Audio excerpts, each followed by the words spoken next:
action is limited. So when you go into this movie, don't think it's going to be a rock'em sock'em robots. Yeah, they're not racing horses across the West and blazing barrels and even like Captain Phillips, which is very heightened, very tense, which I think is one of the, like, it's Paul Greengrass and Tom Hanks in that one too. So this reunites them. But yeah, this is more quietly stressful. So it's like they get past a trial and then you're immediately stressed out by who are they going to encounter next and what peril will that put them in. Yeah, I got to deal with this now. Great. But it's quiet peril, you know, it's sort of danger to them or to the things that they have that are helping get them across the West. Oh, it's so good. Stuff that's impeding their journey, sadness, just all kinds of things. You know I love stew.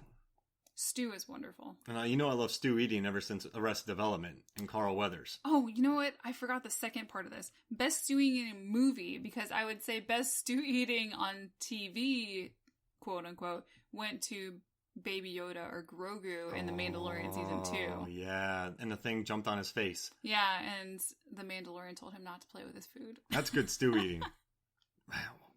Wow. I like that. But they're kind of the same movies. They got to bring them somewhere. True. Oh, true, yeah. Taking a child across soldiers. Not the West, Western. the frontier. There you go. Oh my gosh. Oh, I love it. Well, that's perfect. So that's best stew eating.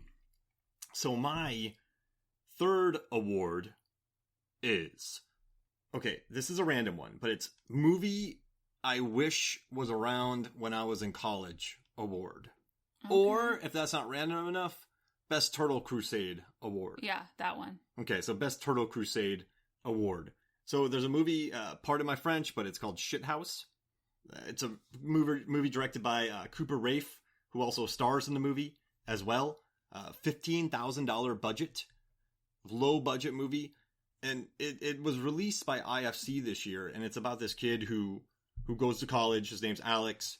He's awkward. He gets his lunch. He goes to his room. He doesn't really get along with his roommate. Just very, he thinks he could just go back home. He's very socially stunted. But the rest of the movie is just him learning to be okay of being away from his parents. So most of us in college. Then. Yeah.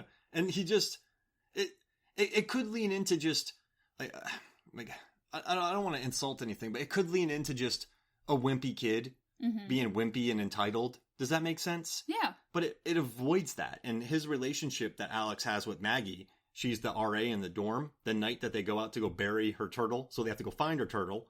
And then they go to bury her turtle. Aww. And it leads to just this night of them going out and about. Mm-hmm. But it just has this charm. But it's very awkward. But you like everybody.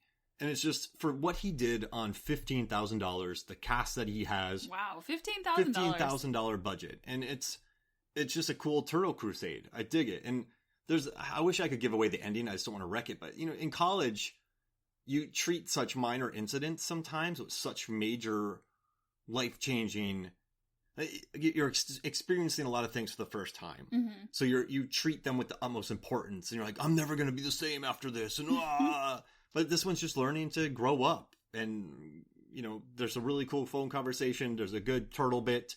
But yeah, that's my third award. So it's the Best Turtle Quest award from Shithouse. That's a very interesting name for a movie.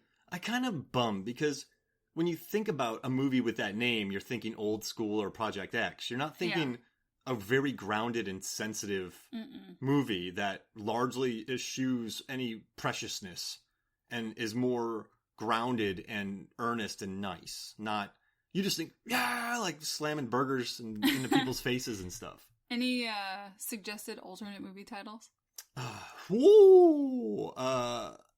Before sophomore year. Oh, hey. Or freshman year. Or... No, that seems more... Fresh. Mm-hmm. I don't know, he's a freshman. I don't know. Nice kid. Talking with a nice RA. Walking around. Walk and chat. Ooh. Chat and walk. Yeah, Kerry Washington should be in that movie. The Turtle Escapade. The Turtle Escapade. Aw. It's good. It's good. It's so good. It's good. It's so good. But yeah, so that's it's his directorial debut. And I'm telling you, we've watched the movies. I'm not going to say the names of them. But you're watching it and you're just thinking, they're going for, it's too precious. They're going for stilted performances. It's not, does that make sense? Yeah. Yeah, and this one doesn't feel like any of that, so I'm going with that movie. That's my award. What's your next one? Okay, my third one is best use of an iPad in slideshow mode to light a scene shot. Oh. And that would be from Promising Young Woman. I really can't say enough about this movie. I mean, it is just... I'm still thinking about it. How long ago did we watch this? Well, on our walk today, you and I talked about it for, 40 minutes? It's 2 weeks ago, maybe?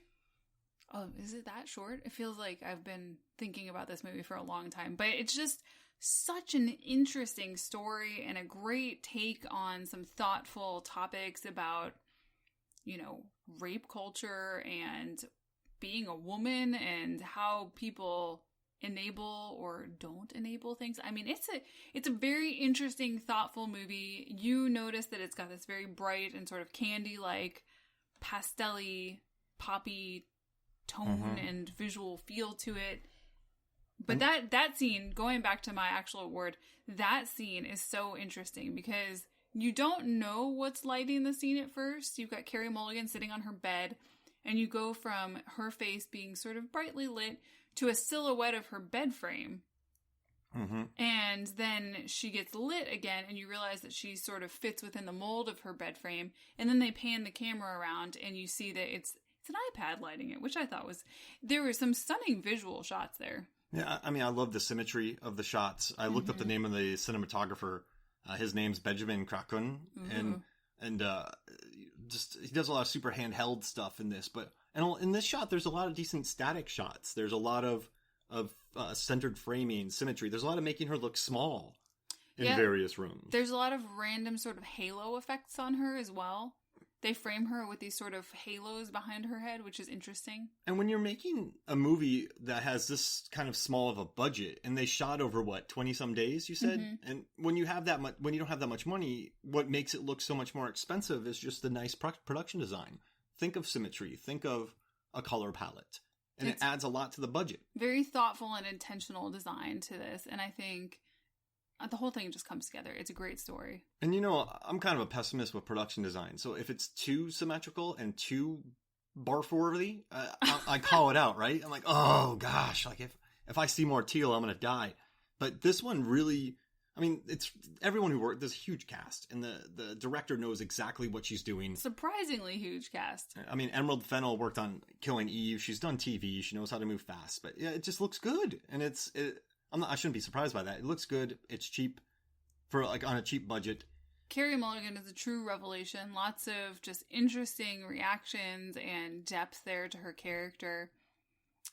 From the beginning, I actually called what was happening in the first scene, but then I continued to be surprised by the rest of the movie. So every time, and the director and Carey Mulligan say this in interviews, that you just don't expect the thing that's going to happen next. And a lot of times I would say it did subvert an expectation I had about what would happen next. That's so good. And also the villain from Highlander, Clancy Brown, who was one of the evil henchmen. He was in Mandalorian too. Oh. Clancy Brown plays her father, Stanley. And Jennifer Coolidge is her mother, which is just amazing to see. Yeah, it makes me happy. And she's so funny. I mean, you have Adam Brody, Carey Mulligan, Alison Brie. Oh yeah, just Bo Burnham, isn't it? Christopher Mintz-Plasse. It's a stacked cast. Max Greenfield. Yeah, New Girls. Alfred Molina.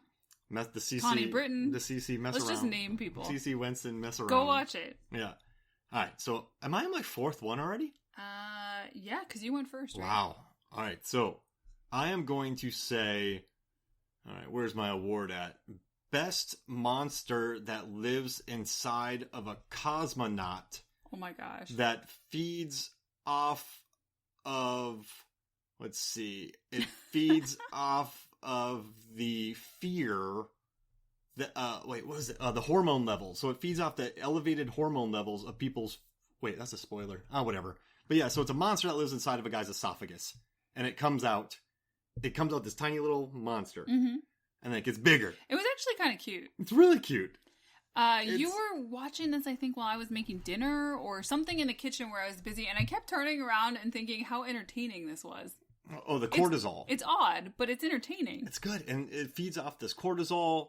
And all right, so I know Russia, when you do the budget, it came in about 2.6 million. So I don't know how far that goes in Russia, but that's a tiny budget.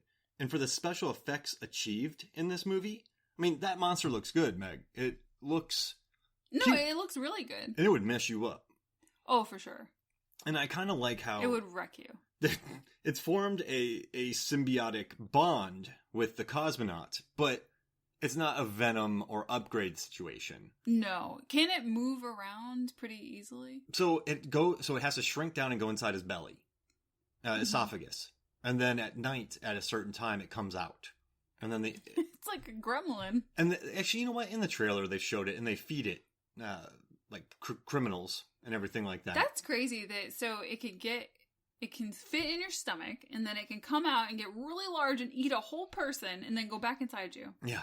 And so you're thinking to yourself, this monster could murder me easily. But it's cute. But it's murderous. But it's cute. Yeah, it is. And further, the CGI, John Levengood of this podcast, he kept messaging me. He loves this movie too. It's just, I like, it's 2 hours long. It's acted really well. The production design is stellar. It's a fun monster movie. And you know how much I love monster movies. So. You do love a monster movie. You get annoyed if a movie is billed as a monster movie and then it's not really a monster movie. I want the monsters. I want Deep Blue Sea. Show me the monsters. Right? Give me the monsters. Give me the Monster Energy drinks. Would you, be into love and monsters, would you say? Yeah. We'll get to that later. Ooh. Yeah. All right. What's your fourth pick? Okay. Or fourth award? My fourth award is Best Creation of a New Scientific Discipline. What? That's right. You heard me. In Fireball. Oh. So, Werner Herzog's latest... Would this be called a documentary? Yeah. Sort of, yeah. It's not too much different than some of his other stuff, but it's a documentary. Excellent. He is with, who is it, Oppenheimer in this movie?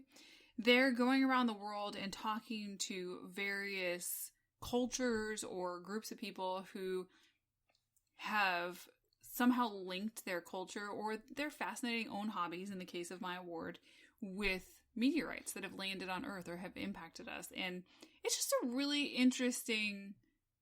It's great. It's just so fascinating to hear the different sort of, I don't know how to put it, the feelings that we have as humans about meteorites and what they're made of and the stories our cultures have told.